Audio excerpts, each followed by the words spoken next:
Telangana media academy chairman Srinivas Reddy గారిని ఆహ్వానిస్తున్నాను మాట్లాడవలసిందిగా. సార్ మీరు రండి.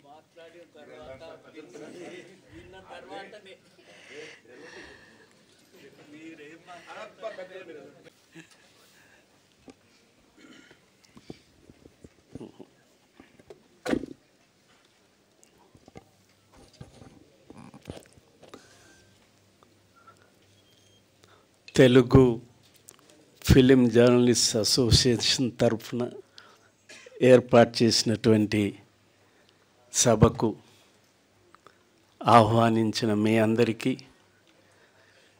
అలాగే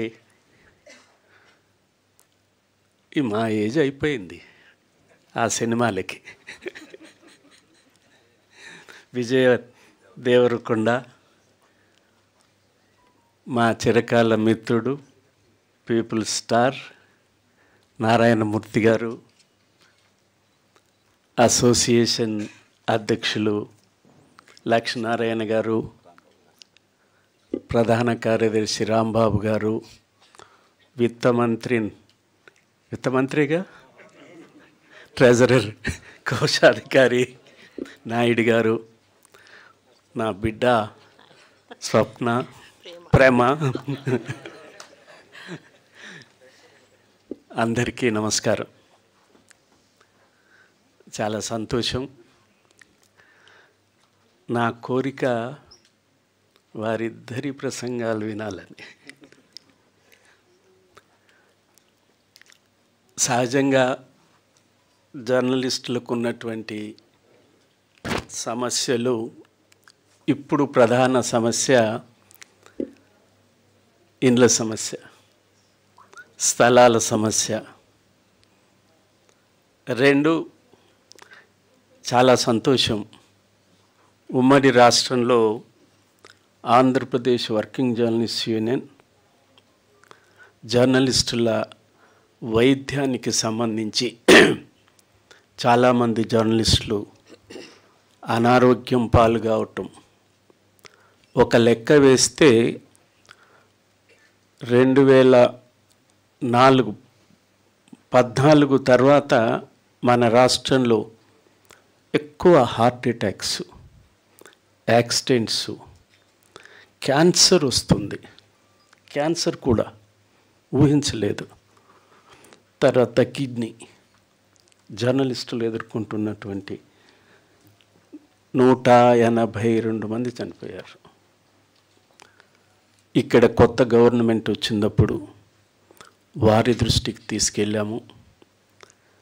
దేశ స్థాయిలో తీసుకెళ్లాలని పార్లమెంట్కు వెళ్ళి రాజకీయ నాయకులందరికీ చెప్పాము, ఒక భద్రత కల్పించాలని.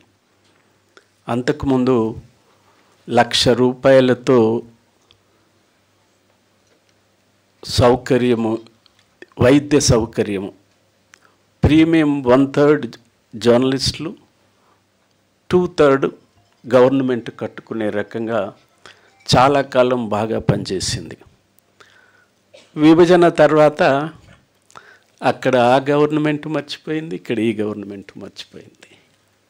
ఈ చనిపోయిన వారి సంఖ్య ఆనాడు ముఖ్యమంత్రి గారి దృష్టికి, కేసీఆర్ గారి దృష్టికి తీసుకెళ్ళినప్పుడు ఉద్యోగులకు చేసిన సౌకర్యాన్ని జర్నలిస్టులకు చేస్తామని హెల్త్ కార్డ్స్ ఇచ్చారు. అది కొంతకాలం పనిచేశాయి. ఆ తర్వాత లాస్ట్ ఇయర్స్లో దాన్ని నిరాకరించటం మొదలైంది.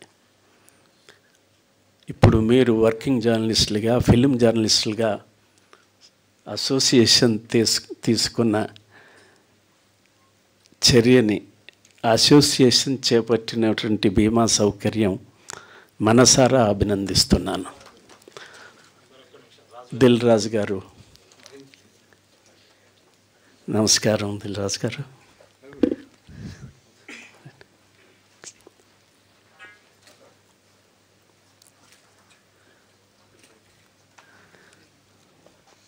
ఇవ్వండి.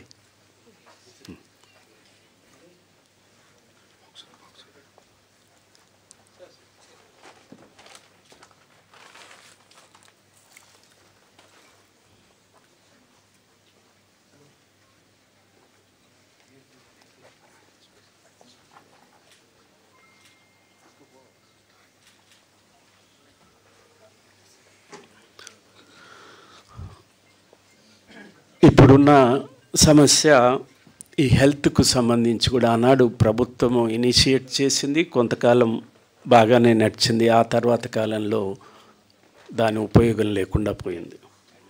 మనం కోరింది ఆరోగ్యశ్రీ కింద చేపట్టాలనే అప్పుడు మన రాజశేఖర రెడ్డి గారు దాన్ని టేకప్ చేసి ఆరోగ్యశ్రీ కింద ఇచ్చారు. కొత్త ప్రభుత్వంలో కొంతకాలం బాగా నడిచింది, ఉపయోగకరమైంది. ఆ తర్వాత రోజుల్లో ప్రయోజనం లేకుండా పోయింది. 3 ఇళ్ల స్థలాల గురించి కూడా ఇనిషియేషన్ జరిగింది.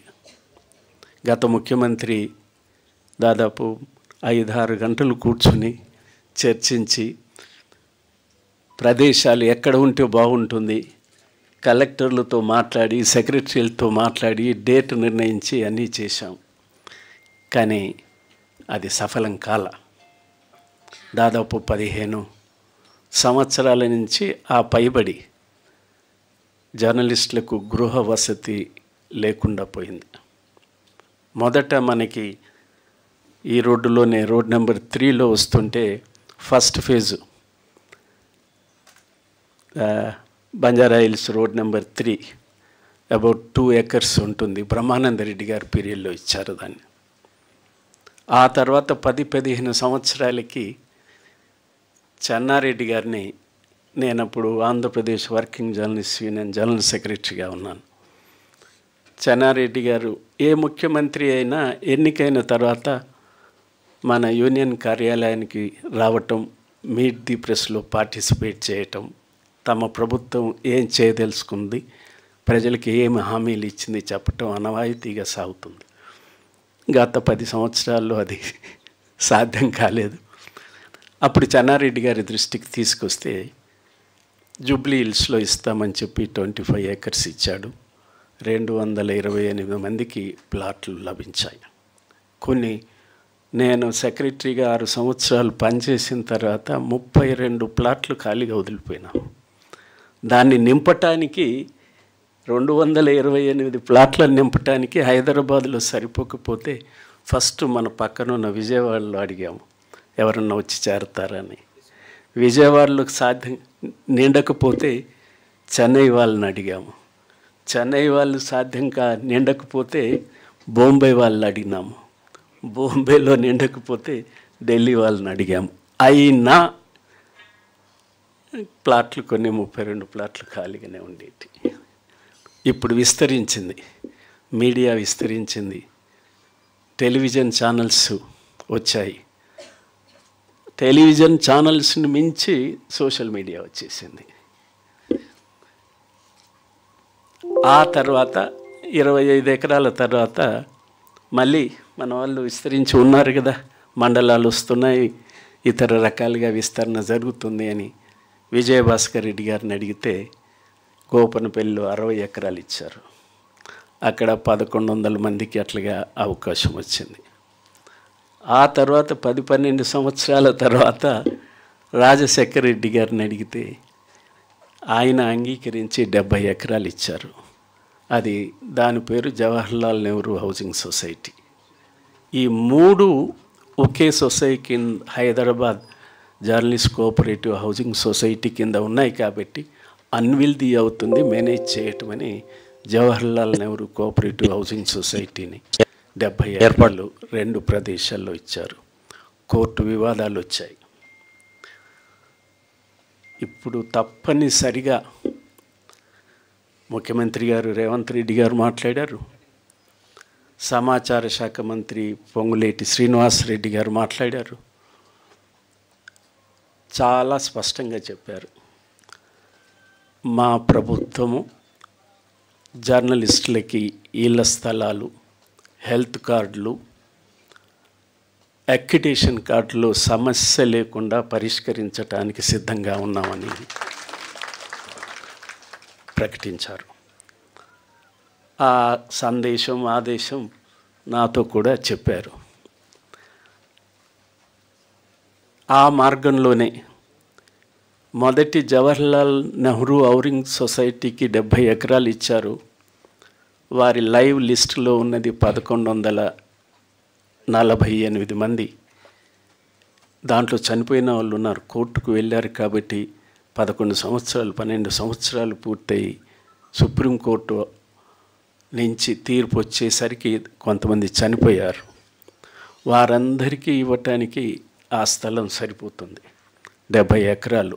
ఇంకొక 38 ఎకరాలు అవుట్ ఆఫ్ 70లో 38 ఏకర్స్ వారికి హ్యాండ్ ఓవర్ చేయాల్సి ఉంది. ఖచ్చితంగా ఈ ప్రభుత్వం ఆ భూమిని హ్యాండ్ ఓవర్ చేయటానికి చర్యలు తీసుకుంటుంది. ఈ ఎన్నికల ఏమంటాము రిస్ట్రిక్షన్స్ నోటిఫికేషన్ కోడ్ వచ్చింది కాబట్టి June 6th వరకు ఈ కోడ్ ఉంటుంది. కోడ్ తర్వాత అది జరుగుతుంది. ఇక రెండవది జూబ్లీ హిల్స్ కోఆపరేటివ్ హౌసింగ్ సొసైటీలు, అంటే ఈ 3 సొసైటీలు నిర్వహిస్తున్నటువంటి journalist cooperative, Hyderabad journalist cooperative housing society, వారి పక్కనే ఒక 9 ఎకరాలు ఉన్నాయని చెప్తున్నారు. వారికి ఇచ్చిన 60 ఎకరాలు కాకుండా అడ్జసెంట్గా 9 ఎకరాలు, అది అనుకూలంగా ఉంటే సరే. ఇవి కాకుండా ప్రభుత్వము, ఎన్నికలు, గవర్నమెంటు మార్పు దశలో మిత్రులు కొందరు కొత్త సొసైటీ, రమేష్ నవ్వుతున్నాడు, రమేష్ బాబు, వాళ్ళు ఒక 2,000 మందిని ఎన్రోల్ చేసి పెట్టినట్టు చెప్తున్నారు. 3,000 మంది. ఆ తర్వాత వారిని చూసి దక్కన్ సొసైటీ అని కొంతమంది మిత్రులు పెట్టారు. అవి ఒక 1100 ఆ ప్రాంతాన. వీరెవరు కవర్ చేయని జర్నలిస్టులు ఇంకొక 1000 మంది వరకు ఉంటారు బయట, ఏ సొసైటీలో జాయిన్ కాని వాళ్ళు. 2 సొసైటీల్లో సభ్యత్వం ఉన్న వాళ్ళు కొంతమంది ఉన్నారు. ఏమైనా అన్నింటిని చూస్తే ఒక 3-4 వేల మంది, 5,000 మందికి మించరు.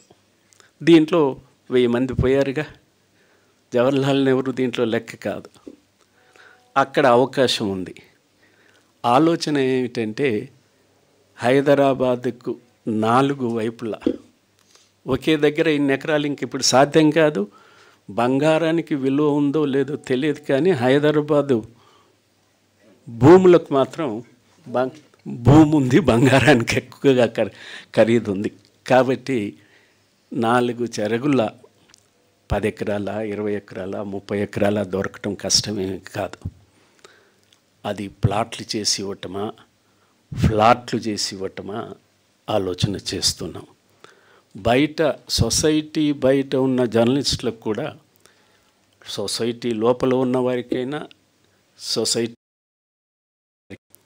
ఒక ప్రొఫార్మా తయారు చేసి గైడ్లైన్స్, మార్గదర్శకాలు పెట్టి వాటిని ఫిలప్ చేసిన వారికి, అంటే వాటిని పరిపూర్తి చేసిన వారికి ఆ గైడ్లైన్స్ ప్రకారంగా వర్తించి ఉన్న వాళ్ళకి సొసైటీలో ఉన్నా లేకున్నా అందరికీ హౌస్ సైట్స్ ఇవ్వాలని చెప్పే భావంతో ఉన్నాం. దానికి ఆ మార్గదర్శకాలను, ఆ ప్రొఫార్మాను రూపొందించే క్రమంలో ఉన్నాం. అందువల్ల all eligible people working journalist in the state, I assure you positively they will get the plots. Flats కట్టాలన్న భావనతో కూడా ఉన్నారు. నేను మీ అందరినీ విజ్ఞప్తి చేసేది, we should not ask for free anything. మనకన్నా కింది వర్గాలు ఉన్నాయి.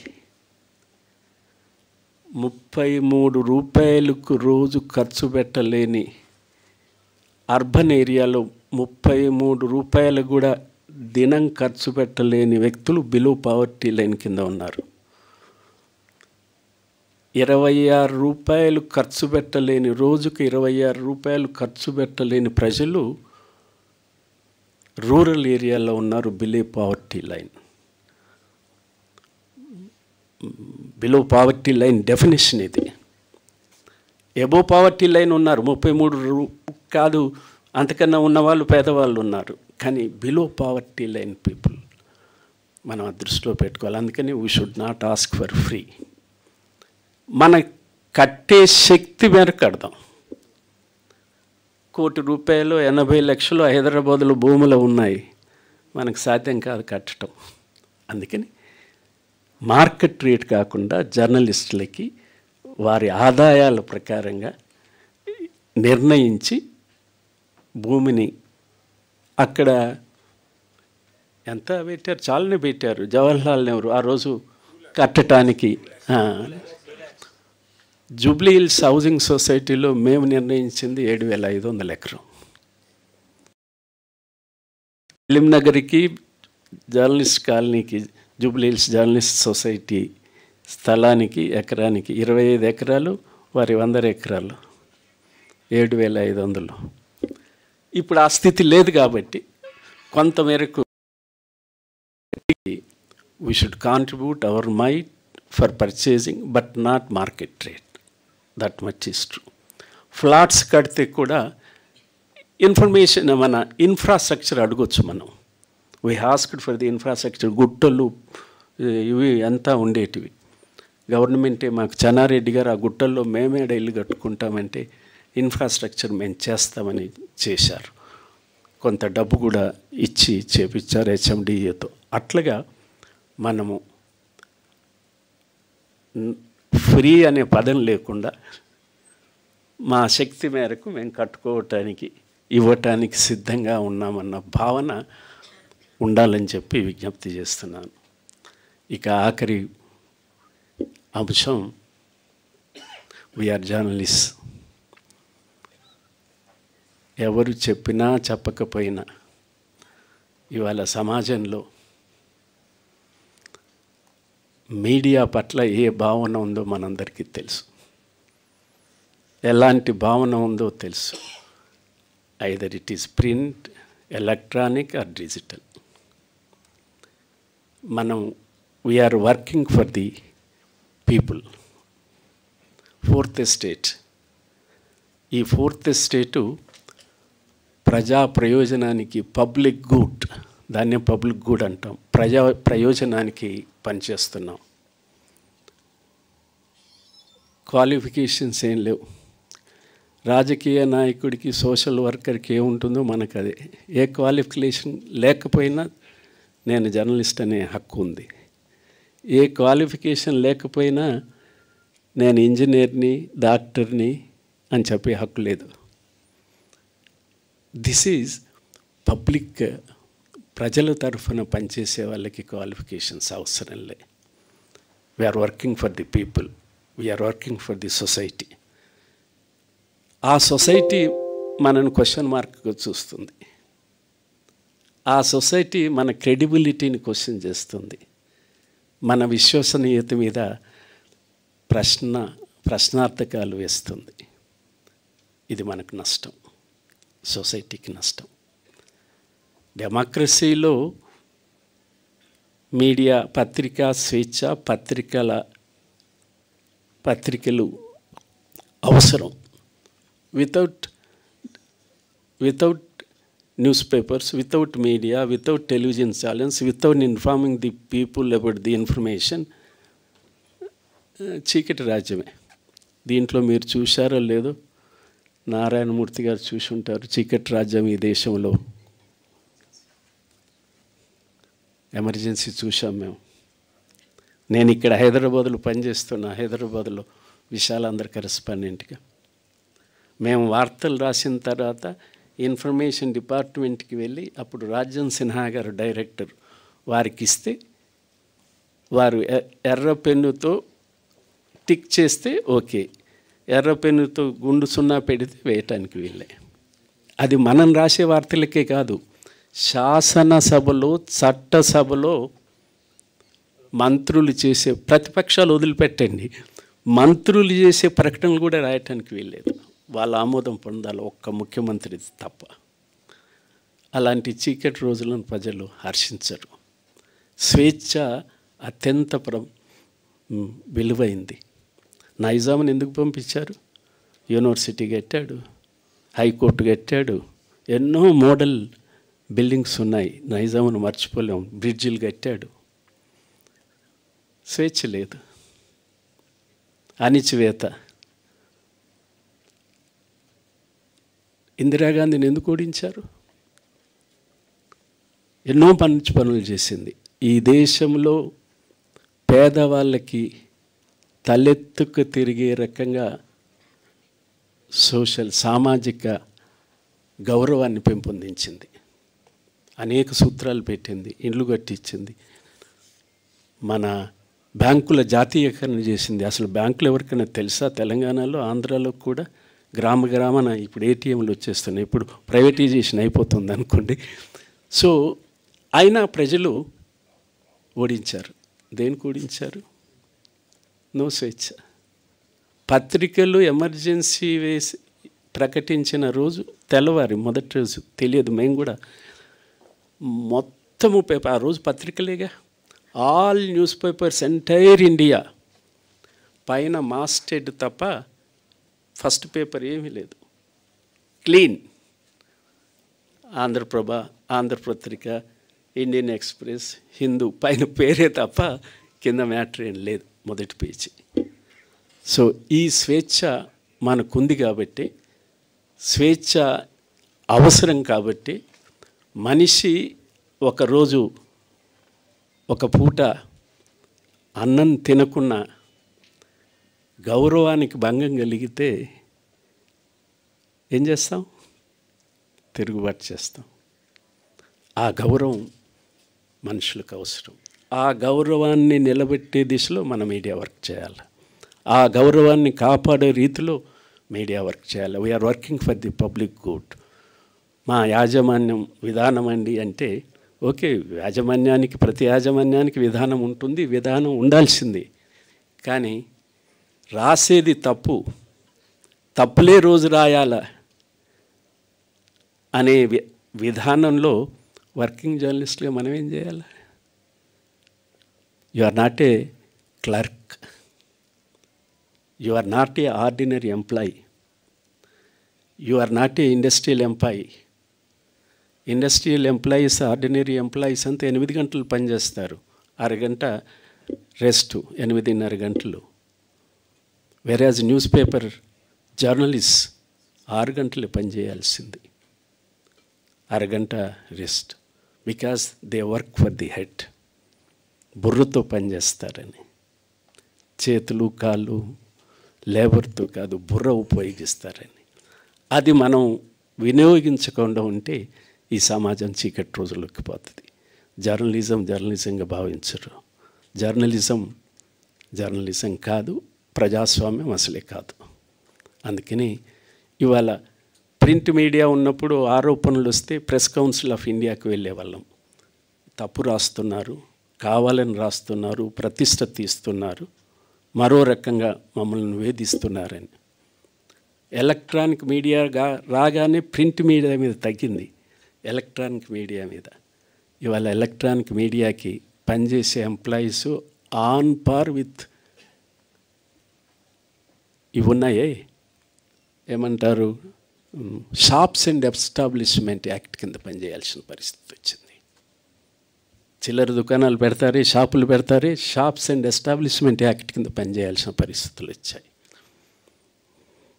వెరాజ్ న్యూస్ పేపర్స్కి, న్యూస్ ఏజెన్సీకి there is a act, working journalist act. There is a revision of wages. Complaint చేస్తే దెర్ ఈజ్ ఏ ఇన్స్టిట్యూషన్, ప్రభుత్వాలు మమ్మల్ని వేధిస్తున్నాయని చెప్తే there is institution, press council of India. మరి టెలివిజన్ ఛానల్స్కి ఏముంది? సెల్ఫ్ రెగ్యులేషన్ అన్నారు, వర్క్ చేస్తుందా అది? ఇప్పుడు అది పక్కకు పోయింది, సోషల్ మీడియా వచ్చేసింది. అడ్డు అదుపు, భాష, తీరు, వైఖరి. I'm for social media. ఇవాళ మేజర్ మీడియా చేయలేని న్యాయాన్ని సోషల్ మీడియా చేస్తుంది. Major media, main stream media ఇవ్వని వార్తలని సోషల్ మీడియా ఇస్తుంది. సోషల్ మీడియా లేకపోతే ఇవాళ ఈ భారతదేశంలో చాలా అనర్థాలు జరిగేటివి. ఈక్వల్లీ జర్నలిస్టులకు భాష ఉండదా? ఉచ్చరించరాని పదాలు సోషల్ మీడియాలో వస్తుంటే ఈ సమాజం ఏమిటి? మహిళలని ఏ రకంగా చూపిస్తారో సోషల్ మీడియాలో, పర్సన్స్ని. Journalism is one. Print media అయినా, ఎలక్ట్రానిక్ మీడియా అయినా, if anybody claims I'm a journalist, I'm a working journalist అని చెప్పితే భాష అదుపులో ఉండాలి, వ్యక్తీకరణ అదుపులో ఉండాలి, within the parameter, within the framework. స్వేచ్ఛ ఉందని పక్కవాన్ని కొడితే ఏం చేస్తాడు? నాకు స్వేచ్ఛ అని చెప్తే.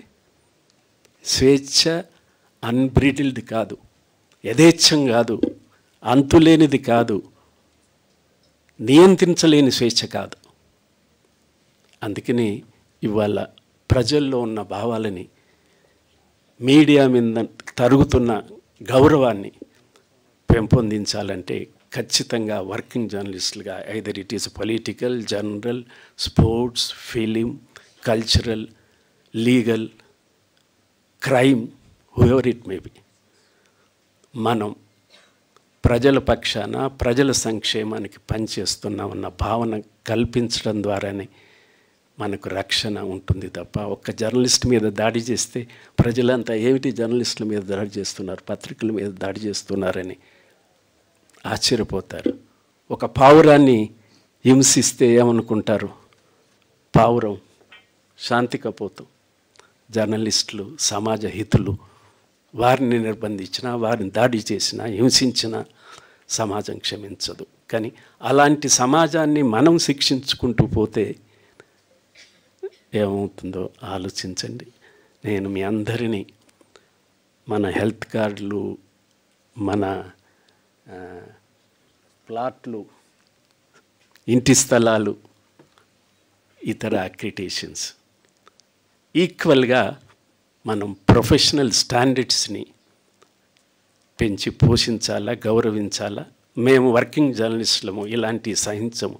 నాకెంత బాధేసింది. ఇవాళ రేపు పోదాం అనుకుంటున్నాను.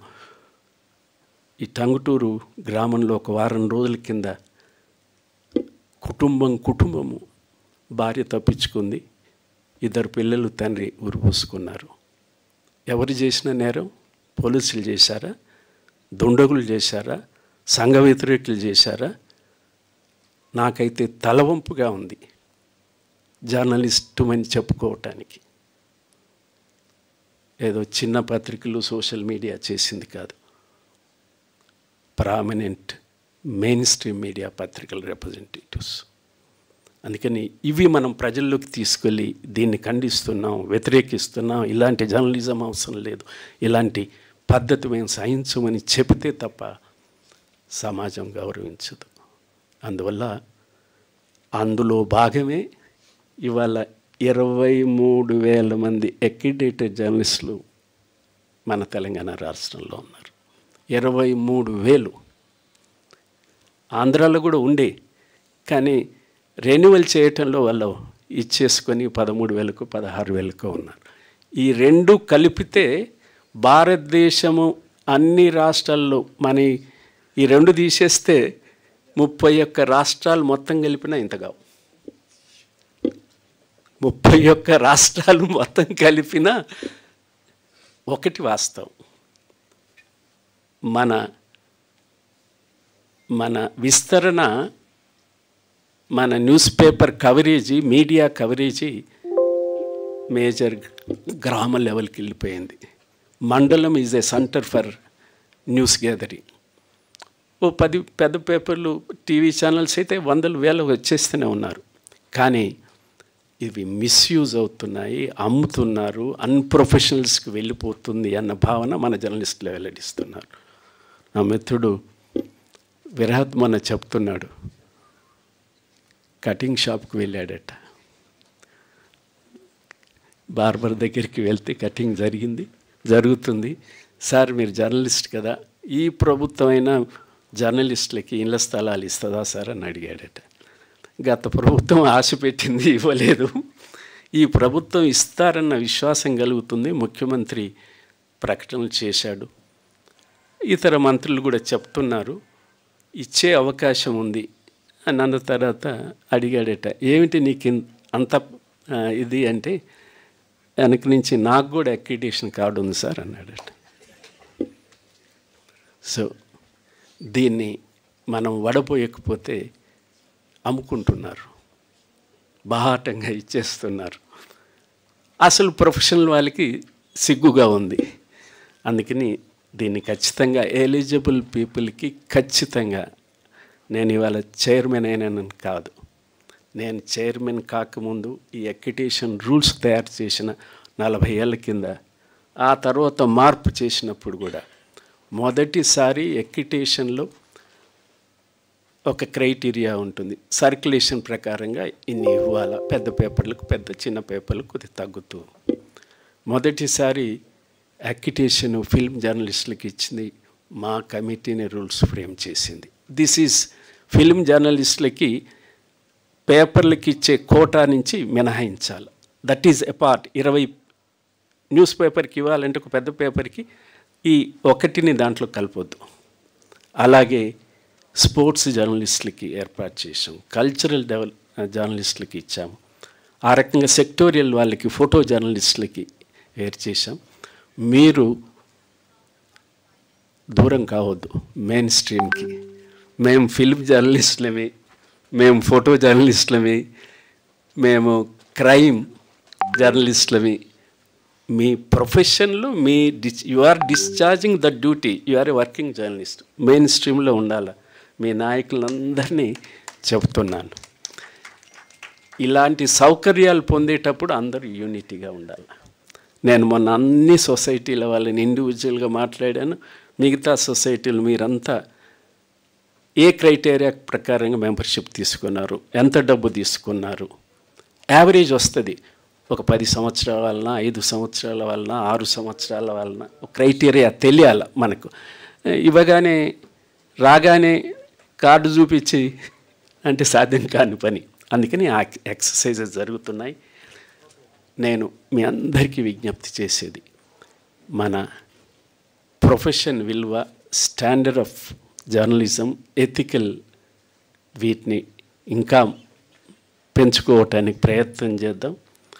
ప్రభుత్వం మీద నాకు విశ్వాసం ఉంది. ముఖ్యమంత్రి స్వయంగా మాట్లాడాడు కాబట్టి, మంత్రులు స్వయంగా మాట్లాడారు కాబట్టి, రేపు 26 జూన్ తర్వాత వెళ్ళిపోయిన తర్వాత ఖచ్చితంగా ఎలిజిబుల్ జర్నలిస్టులకి, జెన్యూన్ జర్నలిస్టులకి, whether they are in the society or outside the society, they will get the plots, health cards and accreditation cards. Thank you very much.